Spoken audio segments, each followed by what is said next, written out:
After Qin Mu sheathed his sword, Emperor Yangfeng silently watched his back while the imperial preceptor's wife became worried. The battle at the Temple of Heaven soon ended. The surviving monks of Great Thunderclap Monastery and Taoists of Tao sect escaped, while the rest were killed. Blood covered the Temple of Heaven, flowing from the 999th step to the first and reaching the feet of officials, foreign envoys, sect masters, and cult masters. Someone first shouted, "Long live, Your Majesty," and everyone present knelt to praise Emperor Yangfeng, standing atop the Temple of Heaven with Qin Mu and the 8 great supervisors, who alone remained standing. Emperor Yangfeng accepted their worship before ordering them to rise. The imperial preceptor told his wife that Qin Mu viewed eternal peace merely as a place to gain experience. So even killing the crown prince was only part of that experience. And because the emperor still needed Qin Mu's support, he had little to fear. Although Crown Prince Ling Yusha's rebellion with Tao sect and Great Thunderclap Monastery was a major event, history would record it only briefly, stating that he rebelled on the 18th day of the 2nd month and was executed on the 6th day of the 3rd month. The hidden details would survive only as unreliable legends. A bloody purge followed. The crown prince's officials had their properties confiscated and families executed, while captured Taoists and monks were imprisoned and publicly executed from the 7th day of the 3rd month until the 1st day of the 4th month. During the aftermath, the crown prince's head mysteriously disappeared despite extensive searches, and Emperor Yangfeng eventually abandoned the investigation. He removed Ling Yusha's name from the imperial genealogy and demoted the deceased former empress, the crown prince's mother, to the rank of imperial concubine. The emperor promoted young imperial college scholars and capable military officers to replace the vacant positions. Soon afterward, Emperor Yangfeng recalled second Prince Ling Yushu from the frontier, and after falling ill, appointed him crown prince to supervise the empire and handle state affairs. When asked what his first political action would be, Ling Yushu proposed cancelling the treaties signed by his elder brother, reclaiming ceded territory, suppressing sects that had seized land during the chaos, and recovering over half of Tao sects and Great Thunderclap Monastery's lands while they were weakened. Pleased with this answer, Emperor Yangfeng asked what he would do next. Ling Yushu replied that he would first issue a decree admitting his own crimes to pray for heaven to end the disasters and calm the people. This enraged the emperor, who realized those words were beyond Ling Yushu's own political understanding and demanded to know who had taught him. Ling Yushu confessed that after returning to the capital he had consulted the imperial preceptor and palace grandee, who advised that since the disasters came from the heavenly gods, they should outwardly comply while advancing reforms gradually. Having the crown prince issue a decree of self-blame would preserve the emperor's reform agenda while presenting an appearance of humility. Emperor Yangfeng calmed down after hearing the explanation. He told Ling Yushu that he had deliberately become angry because he knew his son's true abilities and wanted honest answers instead of borrowed ideas. He warned Ling Yushu that although he trusted the imperial preceptor, he worried that the palace grandee might become too powerful for the future emperor to control. Since the emperor's cultivation and divine treasures had been destroyed, he doubted he could fully recover and estimated he had at most about 50 years left. Therefore, he entrusted the empire to Ling Yushu, urging him to broaden his vision, think independently, and govern carefully because he would eventually inherit the throne. Meanwhile, on Saint Arrival Mountain, Qin Mu led the Heavenly Saint cult's hallmasters, elders, and members to the graves of Heavenly King Qian and Heavenly King Lu.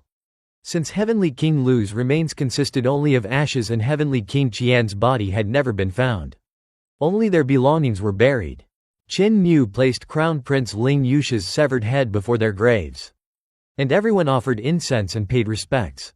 Heavenly King Yu prayed that the two heavenly kings would rest in peace and protect the cult through the troubled era brought by heaven's disasters.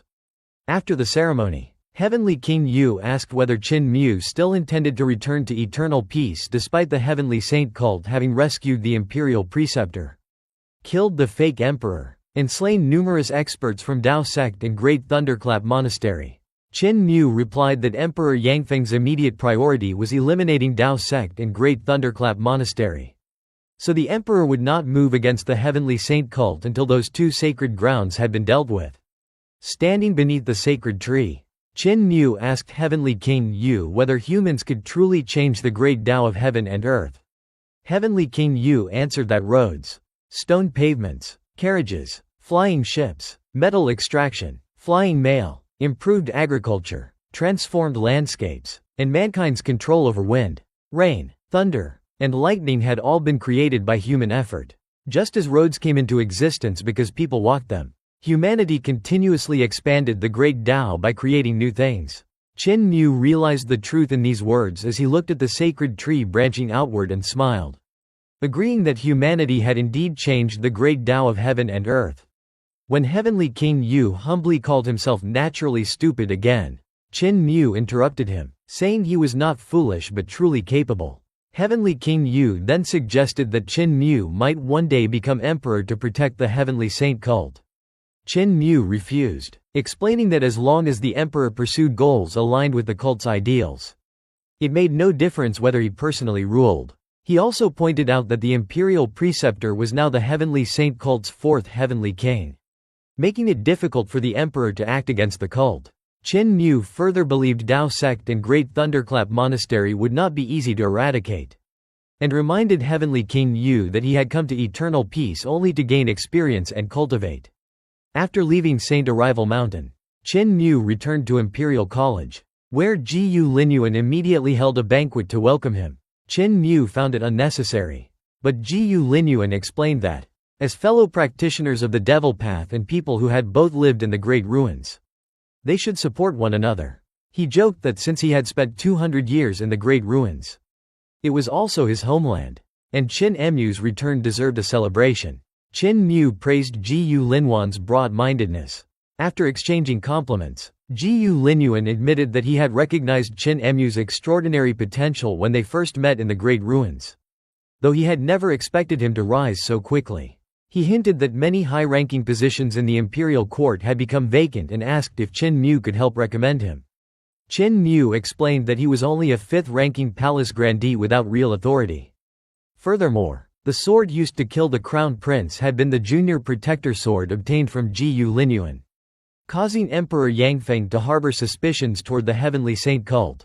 Any recommendation from him would only harm Ji Linyuan instead of helping him. Ji Linyuan accepted the explanation, revealing that his true purpose had been to reconcile their previous grievances and establish friendly relations with Qin Mu, whose position as the Heavenly Saint cult master was comparable to figures such as Rulai and Dao Master.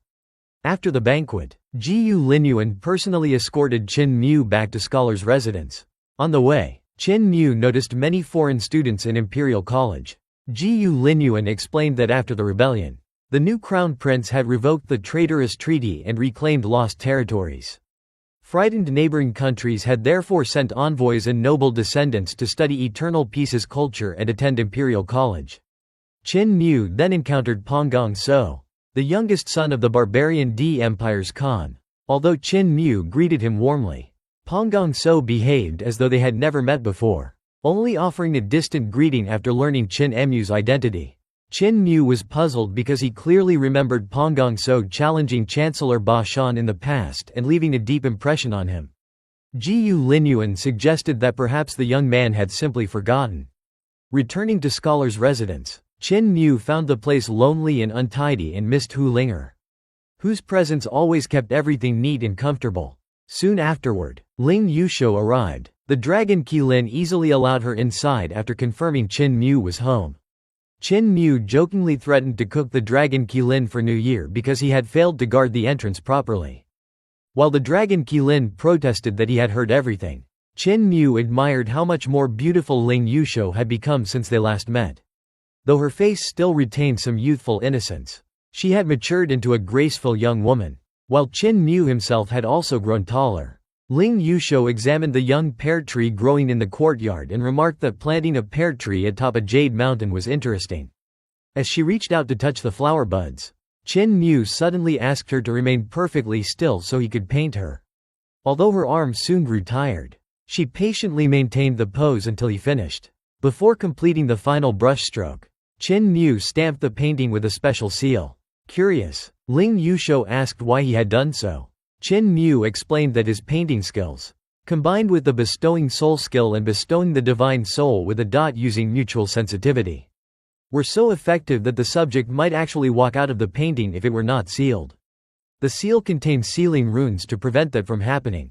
Fascinated, Ling Yusho examined the seal closely and asked whether removing it would truly allow her painted figure to emerge. Qin Mu admitted he had only succeeded once before but believed it was safer to keep the painting sealed. Blushing slightly, Ling Yusho immediately claimed the painting as her own and refused to let Qin Mu keep it. Ling Yusho then remembered the reason for her visit. Emperor Yangfeng had summoned Qin Mu to the palace to diagnose his injuries. She had intercepted the imperial decree from the eunuch and personally came to escort him. Qin Mu changed his clothes, and they left together. Before departing, he instructed the dragon Qilin to guard the residence properly and continue studying the Green Bull's physique so he could become stronger. As they walked through Imperial College, many scholars greeted Qin Mu politely, though most were visibly afraid after hearing that he was the heavenly devil cult master who had publicly beheaded Ling Yusha before the emperor. Outside scholars' residence, they met Chancellor Ba Shan accompanied by Wei Yang, Yu Qinghong, and the massive Green Bull. Ba Shan jokingly asked if Qin Mu and Ling Yusho were eloping, prompting an angry denial from Ling Yusho, who explained they were merely responding to the emperor's summons. Ba Shan then mentioned that he had recently encountered Pang Gongso and found him strangely different. Although Pang Gongso recognized him, Ba Shan felt he was no longer the same person. Qin Mu agreed, saying Pang Gongso had also acted as though they had never met. Ba Shan warned that Pang Gongso's strength was now no weaker than Qin Mu's. His Six Directions divine treasure was on the verge of another breakthrough. And Ba Shan sensed a terrifying hidden power inside him. Rather than a miraculous opportunity, it felt more like someone else's spirit had possessed him. Ba Shan urged Qin Mu to meet the emperor first and said they would discuss the matter later. Qin Mu and Ling Yusho entered the imperial palace, where Emperor Yangfeng and the imperial preceptor were waiting alongside an ugly man whose face was covered with warts as he diagnosed their injuries. When Qin Mu arrived, Emperor Yangfeng welcomed him warmly. The ugly man looked at Qin Mu, smiled like a giant spirit toad, and greeted him as his junior brother, asking whether their teacher was still well. Qin Mu immediately became vigilant, stepped in front of Ling Yusho to protect her, and recognized the man as the Little Poison King. Qin Mu met Little Poison King, Apothecary's senior disciple who had betrayed their master by revealing that the infamous Poison King was actually the handsome jade-faced playboy. The revelation had ruined Apothecary's life, forcing him to cut off his own face, abandon his past, and hide in the Great Ruins, while Little Poison King himself had been hunted by countless women, including the Empress Dowager, until the imperial preceptor sheltered him. Qin Mu knew Little Poison King had inherited Apothecary's poison arts and was nearly equal to their master. Emperor Yangfeng explained that he had summoned both disciples because one excelled in medicine and the other in poison, hoping they could cure both him and the imperial preceptor. The two immediately began competing, praising each other's skills while constantly exchanging threats, each claiming he could either save or kill the other with medicine or poison. Their hostility worried Emperor Yangfeng and the imperial preceptor, who feared the two would poison each other instead of treating the patients. After examining Emperor Yangfeng, Little Poison King acknowledged Qin Mu had cured his physical injuries and soul damage but said his divine treasures remained damaged. Qin Mu examined the imperial preceptor and found that Little Poison King had used technique dissolving spirit silks made from poison to slowly erode the remnants of a god's divine arts. Though the effect was too weak, Little Poison King proposed replacing Emperor Yangfeng's destroyed divine treasures with those taken from another living person, while Qin Mu suggested gathering dozens of cult master-level experts to suppress the divine power so the imperial preceptor could refine it himself. But both methods were impractical. The imperial preceptor suggested combining poison and medicine as their master once had.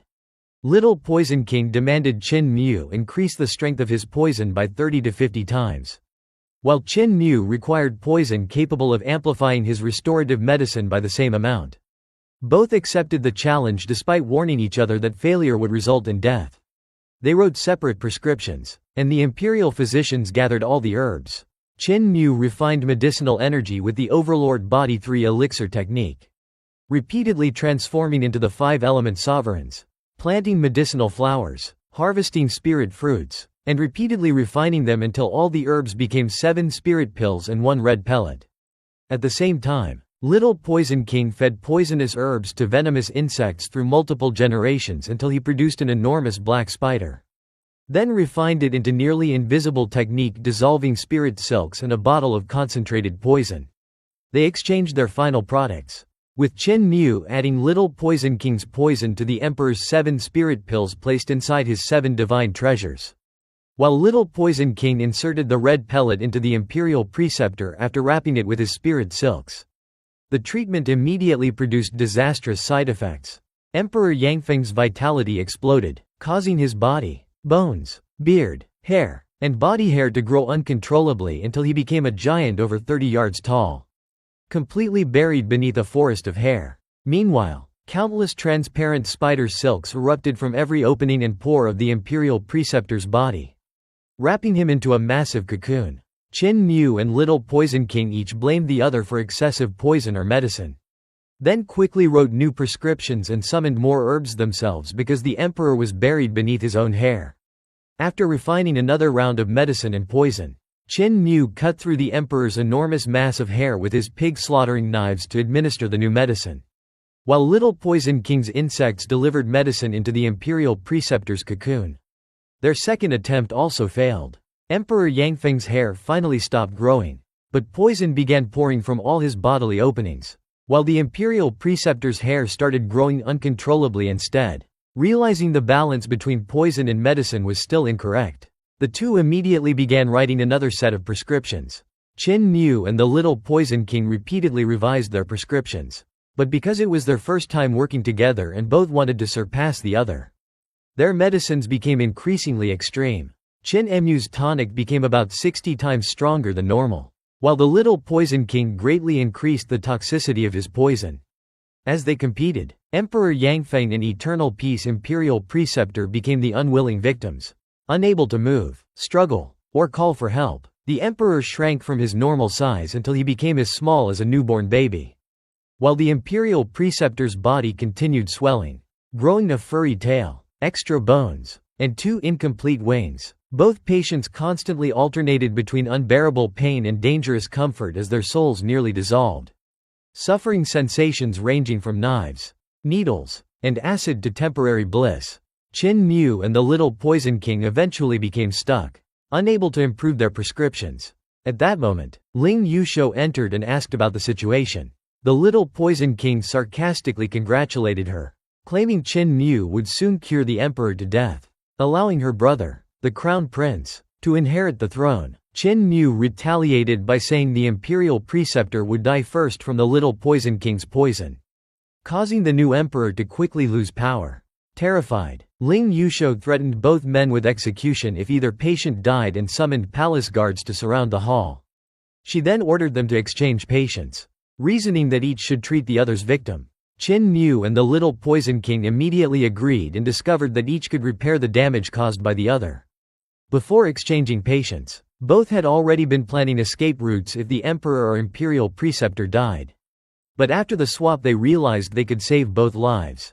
They carefully examined their new patients, continually adjusted their prescriptions, and worked for nearly 3 days. Eventually, the emperor's excessive hair fell away. The cocoon around the imperial preceptor disappeared. The remnants of the god's divine arts weakened, and the imperial preceptor recovered enough cultivation to circulate vital qi again. Although the emperor's divine treasures had been destroyed, the Little Poison King used venomous spiders to transfer vital qi and life force to rebuild them while Qin Mu's restorative medicine completed the healing. Both patients would recover fully after a period of recuperation. Eunuchs cleaned away carts filled with the emperor's hair and the imperial preceptor's detached tails, wings, extra arms, and legs. After confirming there were no major remaining problems, Qin Mu and the Little Poison King glared at each other again. But Ling Yusho immediately stopped them. Qin Mu wrote one final prescription before preparing to return to the Imperial College to rest. The Little Poison King also claimed he was exhausted and left the remaining treatment to the imperial physicians. Ling Yusho insisted on personally escorting Qin Mu despite his objections. As Qin Mu, Ling Yusho, and the Little Poison King left the palace, the Little Poison King suddenly leapt into the Jade Band River and disappeared. Ling Yusho assumed he feared Qin Mu. But Qin Mu explained that he actually feared the Empress Dowager. The river suddenly rose into the air as the Empress Dowager searched it using 2 palace maids carrying lanterns whose sword lights scanned the water. But the little Poison King had already escaped. After Qin Mu reported that the emperor would fully recover in a few years. The Empress Dowager instructed the 2 palace maids to escort Qin Mu alongside Ling Yusho. Outside the palace, Qin Mu asked the palace maids and Ling Yusho to return because he believed the little Poison King would attack.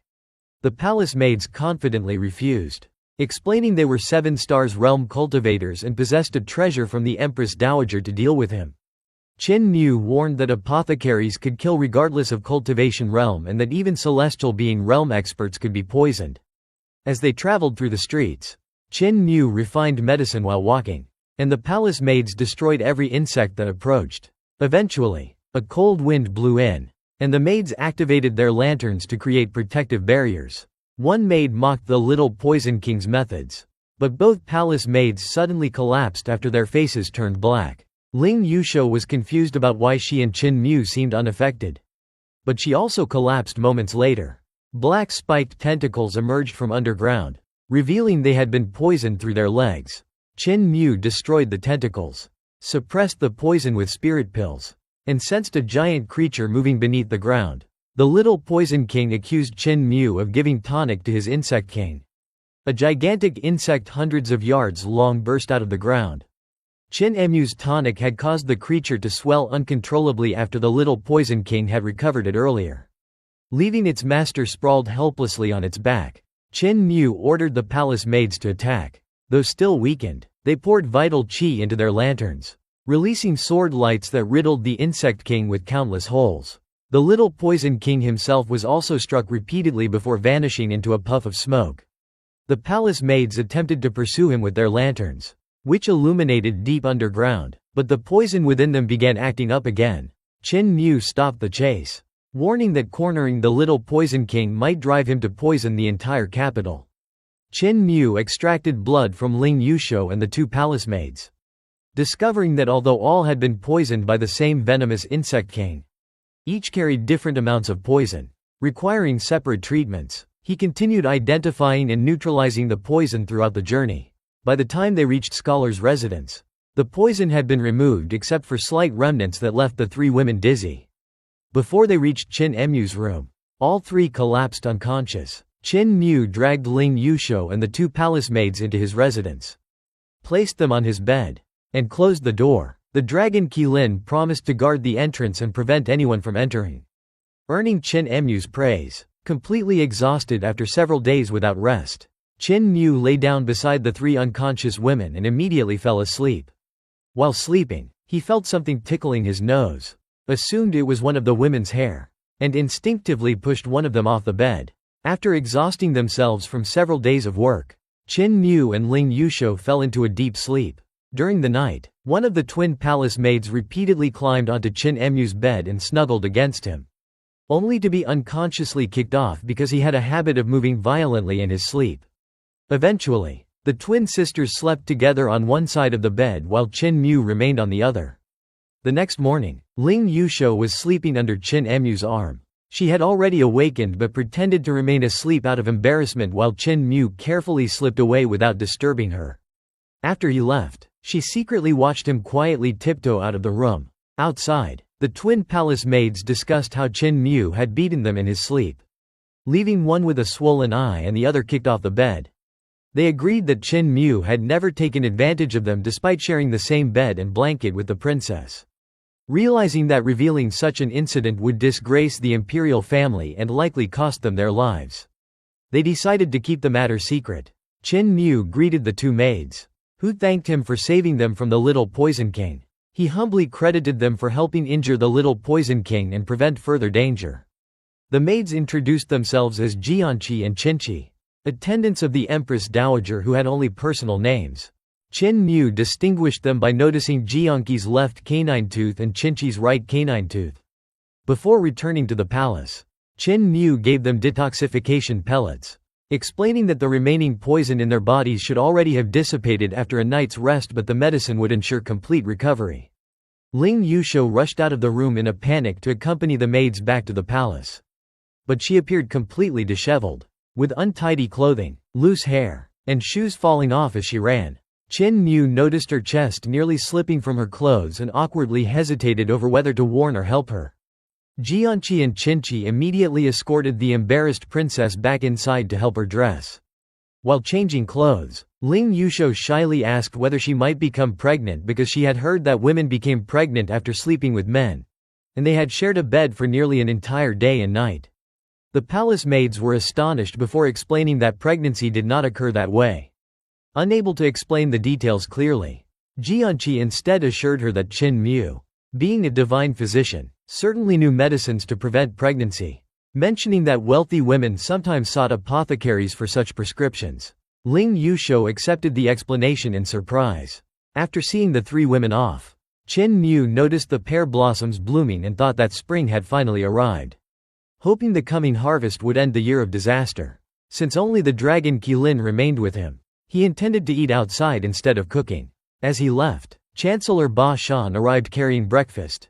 After teasing Qin Mu about the princess and two palace maids seemingly spending the night in his room, Qin Mu calmly denied everything and quickly changed the subject. Chancellor Ba Shan had brought steamed buns, boiled beast meat, fermented flour sauce with chopped spring onions, and salted vegetables, believing the emperor had treated Qin Mu poorly despite his efforts to heal him. While eating together, Chancellor Ba Shan informed Qin Mu that Panggong So had already reached the stage of breaking through into the Six Directions divine treasure and was halfway through breaking its wall. Qin Mu was shocked by such unbelievable cultivation speed, since Panggong So had only been in spirit embryo realm half a year earlier and was now about to become a Six Directions realm divine arts practitioner.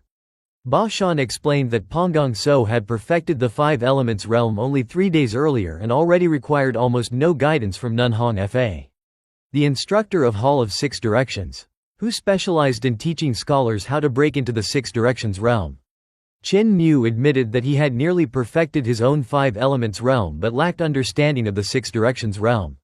Ba Shan urged him to attend lessons at Hall of Six Directions and compare himself with Panggong So. Qin Mu initially dismissed the idea with confidence in his overlord body. But Ba Shan revealed that Panggong So had defeated Chen Wanyan in only 2 moves. Qin Mu became serious because Chen Wanyan possessed extraordinary talent, solid cultivation, and had greatly improved under the imperial preceptor's guidance. Qin Mu judged that defeating Chen Wanyan in 2 moves would require one of his own strongest techniques. Ba Shan then admitted his true purpose. He suspected Panggong So had been possessed by an ancient spirit rather than merely cultivating rapidly. Qin Mu immediately recalled Butcher's story about the terrifying old monster from Roland's Golden Palace who had reincarnated 18 times across 19 lifetimes. Ba Shan confirmed he believed Panggong So had become the vessel of that ancient enemy. The same terrifying figure who had forced Butcher to abandon using his own name because the monster could cast spells through learning a person's true name. Since Panggong So remained the son of the barbarian D Empire's Khan, Ba Shan could not act without certainty. So he wanted Qin Mu to investigate and test him at Hall of Six Directions. Qin Mu agreed, since he also wished to break through into the Six Directions realm. But then embarrassedly admitted that despite spending almost a year at the Imperial College, he did not even know where Hall of Six Directions was because he had attended only a single lesson. Ba Shan was speechless and decided to personally take him there. As they walked together toward the hall, Qin Mu suddenly asked Ba Shan whether he had ever heard of the Heavenly Saint cult. Chancellor Ba Shan dropped Qin Mu at the entrance of Hall of Six Directions and left immediately, afraid Qin Mu would keep trying to recruit him into the Heavenly Saint cult. Qin Mu declared that he would eventually make Ba Shan join. The hall was overseen by Nun Hong Fa, a respected Buddhist teacher who had instructed students since the founding of Imperial College. Before class, she personally cleaned the hall. When the bell rang, about 30 scholars, including Chen Wanyan, Yu Qinghong, Si Yunxiang, and Panggong So, gathered for the lecture. Nun Hong Fa explained that the Six Directions referred to heaven, earth, and the 4 cardinal directions, and that cultivating the Six Directions divine treasure required precisely locating the Six Directions wall through mathematical calculations. She reviewed how the spirit embryo divine treasure established heaven and earth within the body. while the positions of the 5 elements divine treasure stars determined north, south, east, and west using the 10 computational canons and the 6 directions computational canon. Specifically the South Compass Point algorithm. During the lecture, Pang Gong-so ignored the lesson and concentrated on breaking through his own 6 directions wall. Qin Mu, lacking the textbook because it was his first class, accepted Si Yunxiang's copy after she whispered that she had seen him dragging 3 girls into his room the previous night, including the 7th princess. Qin Mu denied the accusation, but Nun Hongfa caught them talking and punished them by making them stand outside against the wall. While outside, Si Yunxiang joked that Qin Mu resembled the lustful former cult master and lent him the computational canon.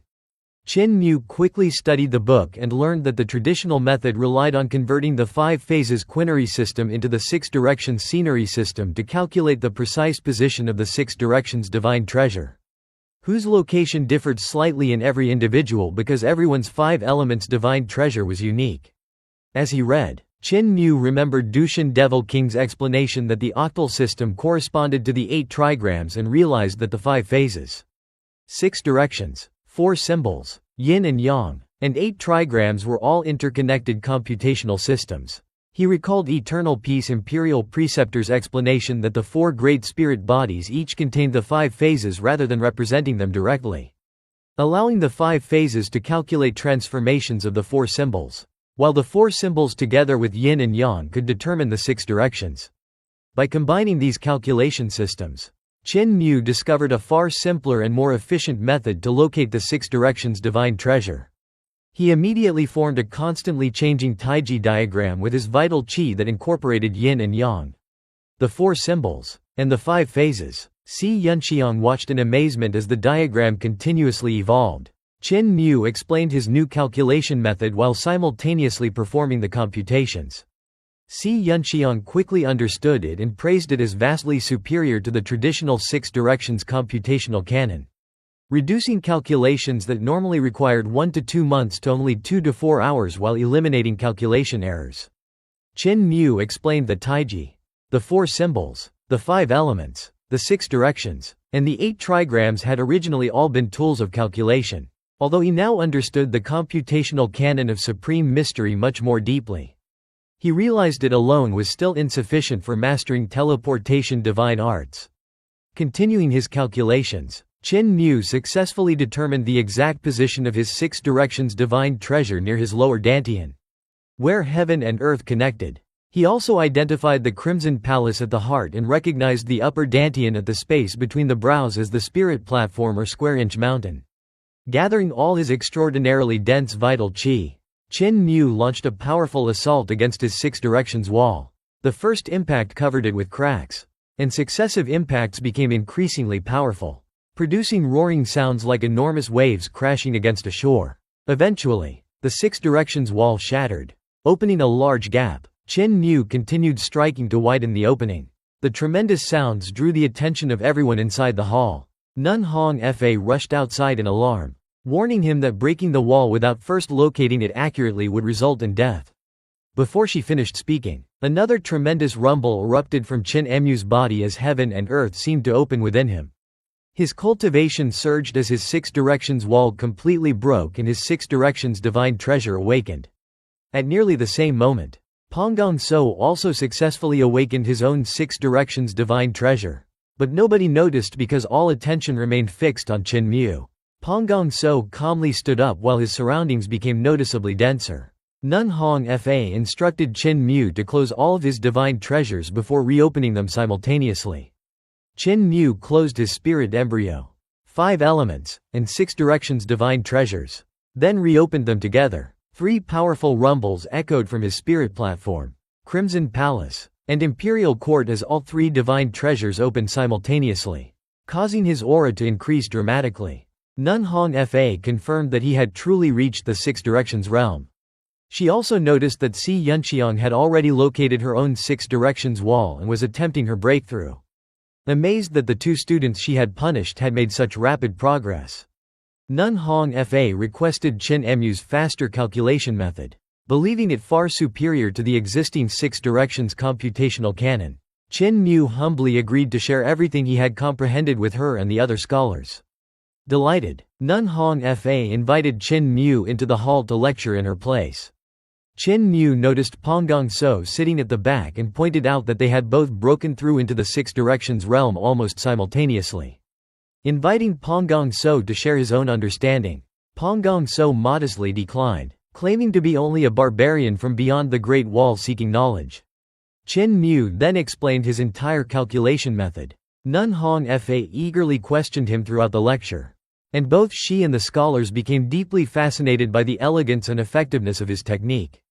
After the lecture, everyone attempted to practice the new method, though not all could master it due to differences in talent and comprehension.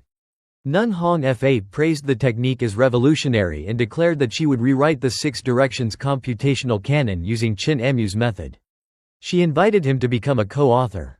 Qin Mu readily agreed but insisted that his name appear as Heavenly Saint Cult Master Qin Mu. Nun Hong Fa's expression darkened because having her name published alongside the Heavenly Saint Cult Master would damage her Buddhist reputation. Though she inwardly mocked her own concern for reputation, Qin Mu then turned to Pang Gongso and proposed that since they had entered the Six Directions realm at almost exactly the same time, they should exchange techniques. Pang Gongso declined again, saying he had only come to learn. Qin Mu then tempted him by offering to teach him Heaven Knife's personal knife techniques. At those words, Pang Gongso's expression changed immediately, his gaze locking onto Qin Mu as countless ghostly screams suddenly echoed around Qin Mu's ears. Qin Mu used the Heavenly Devil creation technique to seal his souls and spirits, successfully resisting the soul-targeting divine art hidden within Pang Gongso's gaze.